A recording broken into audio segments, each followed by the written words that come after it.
آج کا دور پاکستان کی تاریخ کا انتہائی فیصلہ کن دور ہے اور ہم ایک بہت ہی جو ہے فیصلہ کن دور سے گزر رہے ہیں۔ آج کے دور میں آج کا جو نوجوان ہے وہ زبان کی زبوں حالی کا شکار ہے، جس وجہ سے بہت سارے مسائل کا سامنا ہے، اور اس سلسلے میں ہم نے ایک انٹرویو کا انعقاد کیا ہے اور یہ اس چینل کا پہلا انٹرویو ہے۔ جی السلام علیکم، میں ہوں خرم جنجوا اور آپ دیکھ رہے ہیں میرا چینل خرم جنجوا آفیشیل۔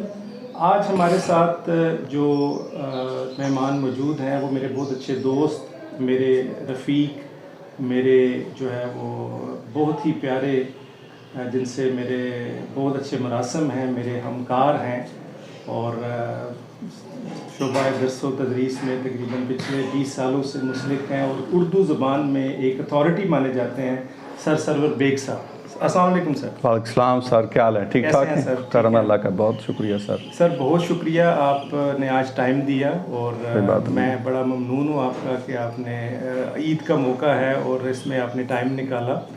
سر آپ سے سوال یہ ہے کہ آج کا نوجوان جو ہے وہ ہماری یہ جو قومی زبان ہے اس سے اتنا دور کیوں ہے؟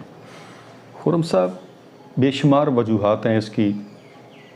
سب سے پہلے تو یہ ہے کہ ہماری جو بیسک جو پرائمری تعلیم ہے اس میں بچے کو اس بات کا احساس نہیں دلایا جاتا۔ جو ہمارے معلمین ہیں، جو ہمارے اساتذہ ہیں، جو اردو پڑھانے والے ہیں، وہ بچے کے اندر یہ جذبہ اجاگر نہیں کرتے کہ یہ زبان کیا ہوتی ہے۔ زبان بنیادی طور پہ انسان کی شناخت ہے، اور جب تک آپ کسی بھی شخص کو اس کی شناخت نہیں دیتے وہ اپنے آپ کو دریافت نہیں کر سکتا۔ یہی پرابلم جو ہے پھر آگے جو بڑی کلاسز میں وہ بچے جاتے ہیں، یونیورسٹی تک جاتے ہیں، تو اسی مسئلے کا وہ شکار رہتے ہیں کہ اور جیسے کہ ہمارے یہاں آپ کو پتہ ہے کہ انگریزی زبان کا دور ہے اس وقت، لوگ اس کو ترقی کا ذریعہ سمجھتے ہیں۔ یہ بات صحیح ہے، لیکن میں یہ کہتا ہوں کہ ایسی بات نہیں ہے۔ زبان ماں کی طرح ہوتی ہے، اور جب تک آپ اپنی ماں کو ماں نہیں سمجھیں گے آپ کبھی بھی کسی منظر کو بھی حاصل نہیں کر سکتے۔ تو لہذا آج کا جو دور ہے وہ بڑا ایک طالب علموں کے لیے ایک، میں سمجھتا ہوں لاشعوری طور پہ ہم لوگوں نے زبان کو نظر انداز کر دیا۔ اچھا سر، ہمارے جو تعلیمی ادارے ہیں وہاں پہ اردو کی ضرب حالی کی یہ کیا وجہ ہے؟ یہی وجہ ہے کہ بچے کو احساس نہیں۔ سب سے پہلے جو پڑھانے والا ہے، جو استاد ہے، اس کے اندر زبان کا پورا ادراک ہونا چاہیے۔ زبان کو صحیح معنوں میں وہ جو کچھ پڑھائے وہ اس کے اندر سے نکلے، اور پھر وہ صاحب مطالعہ ہونا چاہیے۔ اس کو یہ نہیں ہے کہ اردو پڑھانے والے کو انگریزی نہیں آنی چاہیے، اس کو تاریخ نہیں آنی چاہیے، اس کو اسلام کا پتہ نہیں ہونا چاہیے، بلکہ زبان جو ہوتی ہے وہ مرکب ہے مختلف زبانوں کا۔ تو لہذا سب سے پہلے تو یہ ہے کہ اردو زبان کا پڑھانے والا جو استاد ہوتا ہے، میں سمجھتا ہوں کہ وہ ایک مرکزی کردار ادا کر رہا ہوتا ہے کسی بھی ادارے کے اندر۔ تو لہذا اس حوالے سے اساتذہ کو اپنی ذمہ داریاں پوری کرنی چاہیے کہ اگر وہ کلاس روم میں جاتا ہے تو وہ یہ سمجھے کہ میں کس حد تک جو ہے وہ اپنے اس لیکچر کو تیار کر کے جا رہا ہوں، تو وہ لیکچر کو تیار کر کے جائے۔ پھر انشاءاللہ تعالیٰ میں یہ وثوق سے کہہ سکتا ہوں کہ جو طالب علم ہے وہ آپ کو سنیں گے۔ جی جی۔ اچھا سر، بچے جو ہیں وہ اپنے اردو جو ہے اس کو کس طرح بہتر بنا سکتے ہیں؟ سب سے پہلے تو یہ ہے جو ان کی عبارت ہے، عبارت خوانی جو ہے، اس کو وہ کس طرح بہتر کر سکتے ہیں؟ اردو جو ہے وہ سر پڑھنے سے آتی، کتابیں پڑھیں۔ نہ صرف یہ کہ آپ لوگ جو ہیں وہ اردو کو ایک ٹیکسٹ بک کے حوالے سے دیکھنا ہے آپ نے کہ ایک ٹیکسٹ بک ہے اسی کو پڑھنا ہے، تو زبان جو ہے وہ ٹیکسٹ بک پڑھنے کا نام نہیں ہے۔ ٹیکسٹ بک تو ایک چند نمونے ہیں تحریروں کے جو بچوں کو پڑھائے جاتے ہیں۔ اس کا مطلب یہ ہے کہ یہ جو چیزیں آپ کو پڑھائی جا رہی ہیں اس کے حوالے سے آپ ان مصنفین کو پڑھیں، ان شاعروں کو پڑھیں۔ تو ہم یہ سمجھتے ہیں کہ ہماری ذمہ داری یہاں تک ختم ہو گئی ہے کہ میں نے ایک شاعر کو پڑھا دیا، میں نے اقبال کو پڑھا دیا، میں نے سر سید کو پڑھا دیا، تو میری ذمہ داری ختم ہوگی۔ میں جب تک اس بچے کے اندر یہ شعور نہیں پیدا کروں گا کہ اقبال کون ہے، سر سید کون ہے، غالب کیا ہے، اس وقت تک وہ بچے کے اندر علم کی جستجو پیدا نہیں ہوگی۔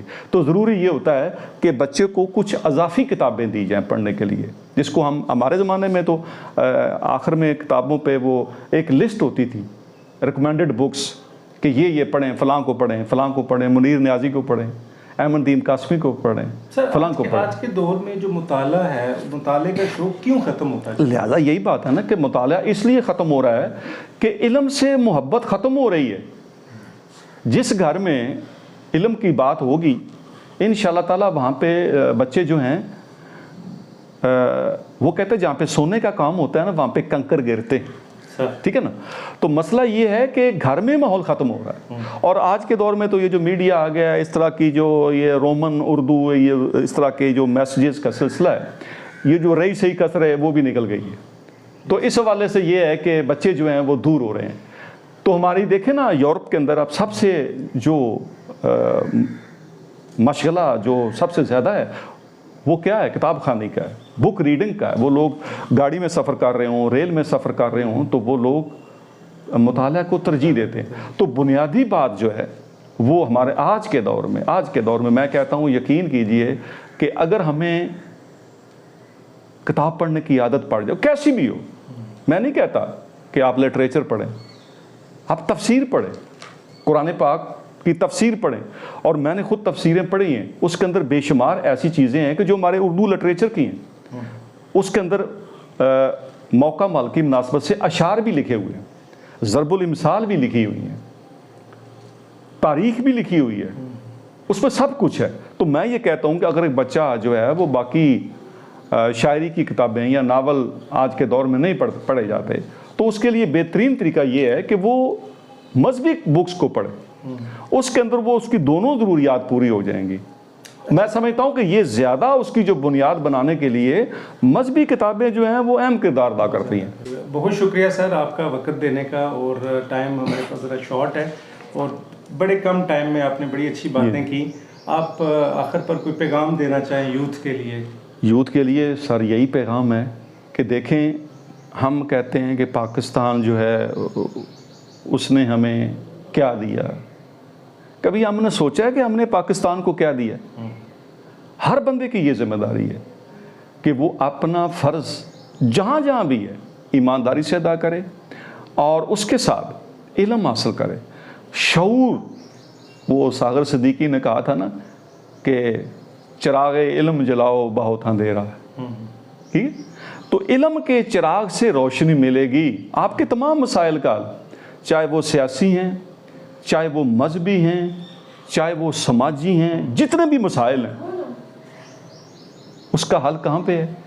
علم کے اندر۔ علم ایک ایسی چابی ہے جس سے ترقی کا دروازہ کھولا جا سکتا ہے۔ دوسرا یہ ہے کہ میں آخر میں یہ بھی کہنا چاہتا ہوں کہ اپنے جو ناظرین ہیں کہ خرم جنجوعہ صاحب، آپ کا میں شکریہ ادا کرتا ہوں کہ آپ نے یہ وقت نکالا اور مجھے اپنے ہم وطنوں سے، دوستوں سے اور اپنے طلباء سے جو ہے وہ بات کرنے کا جو ہے موقع فراہم کیا ہے۔ تو میں ناظرین آپ سے بھی یہ کہوں گا کہ خرم جنجوعہ صاحب اس وقت انگلش لینگویج کے حوالے سے، آئلس کے حوالے سے جو ہے وہ بڑا ایک کام کر رہے ہیں، اور ان کے جو سٹوڈنٹس ہیں اس وقت وہ فارن کنٹریز میں کامیاب ہو کے بڑے اچھے بینڈز لے کے آئلس کے وہ جو ہیں وہ جا چکے ہیں، اور اپنی تعلیم کا جو سلسلہ ہے وہ مکمل کر چکے ہیں۔ تو یہ خرم صاحب آپ کو میں اپریشیٹ کرتا ہوں کہ آپ لوگوں کی یہ کاوش جو ہے وہ اہل علم کے لیے خصوصی طور پہ ایک بہت بڑا جو ہے سٹیج ہے۔ سر بہت شکریہ محبتوں کا اور آپ کا وقت نکالنے کا، بہت شکریہ۔ تھینک یو سر، مہربانی، بہت مہربانی سر، تھینک یو۔